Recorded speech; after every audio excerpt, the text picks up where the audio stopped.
Asalaamu calaykum waraxmatullaahi tacaala wabarakaatu. Saaxiibada qiimaha badan ee ku xidhan janaalkan soo dhawaada waa mar kale iyo muuqaal hor leh. Haddaba muuqaalkan waxaan uga hadlaynaa musalsalka walaalaha goosgooskii labaad ee xalitooda lasoo baahiyey ayaa wuxuu ahaa goosgoos runtii aad u ximaadeysan. Marka muuqaalkan ayaan uga hadlaynaa inta aanan muuqaalka guda gelin fadlan muuqaalka like saar.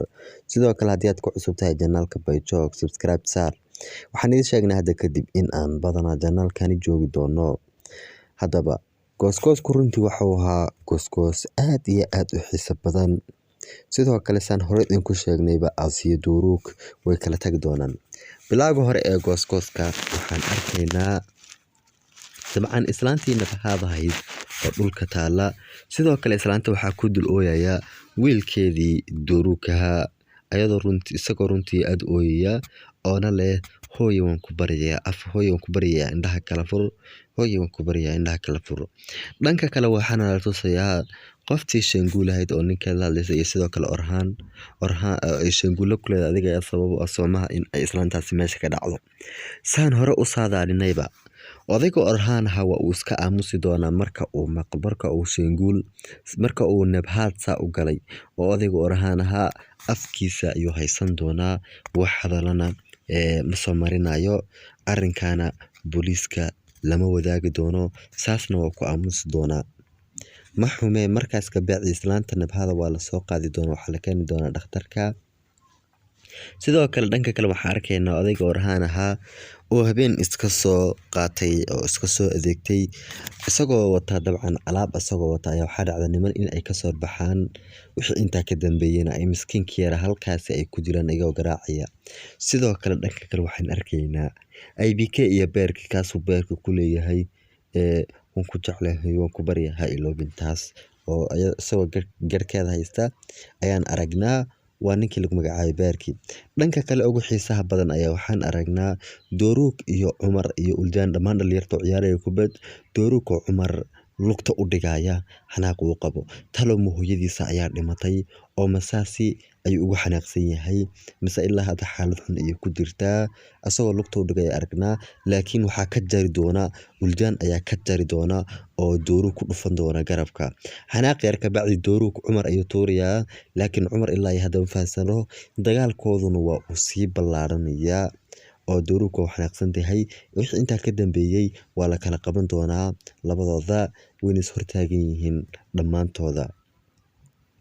Haddaba Duruuk waxa uu ku soo laabtay khaynimadii hore Asiyana meel ay saaxiibada ku noqdaan ma jirto. Duruuk iyo Cumar waa sidii hore ay isu dagaali doonaan.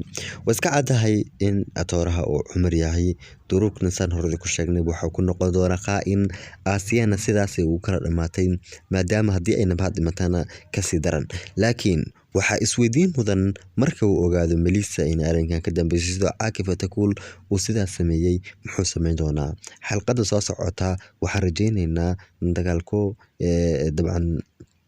dagaalka Cumar iyo Duruuk inuu yaraado uu sidan dhaamo maadaama goosgooska san aragnaba dagaalkoodu uu aad u badan yahay.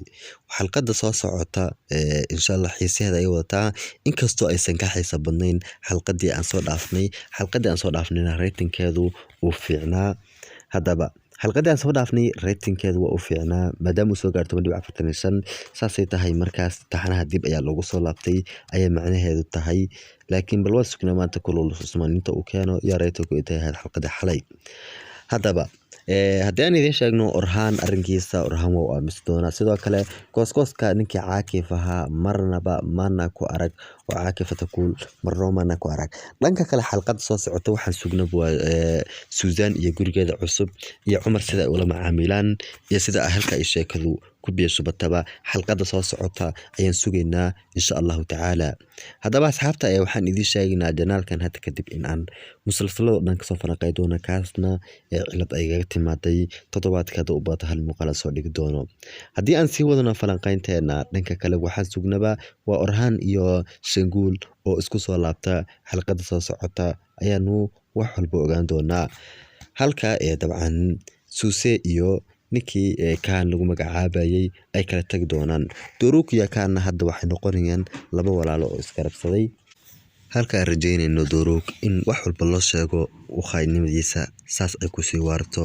Kolley waan arkaynaa waxa uu sameeyo marka uu ogaado Melissa in ay sidaan sameysay, sidoo kale markuu ogaado Caakif Atakul in uu dilay Orhan iyo Caakif Atakul in uu dilay Weli iyo Khadija. Muuqaalkeena maanta aan uga hadlaynay gooska labaad mase dheerayno halkaas ayuu ka yahay. Fadlan muuqaalka like saar, sidoo kale waxaan ku sheegnaa halka hadda kadibna halka ku falaqayno saas la socod channelka, subscribe saar, sidoo kale la wadaag asxaabtada hadii aad awoodid. Anigoo saaxiibkiina Khalid oo mar walba garab taagan, waxaan leeyahay muuqaalada xiga la socda muuqaalka xiga iyo dhaawacii qalbiga oo markale soo falanqeynayno. Anigoo saaxiibkiina Khalid, wassalaamu calaykum waraxmatullaahi tacaala wabarakaatuh.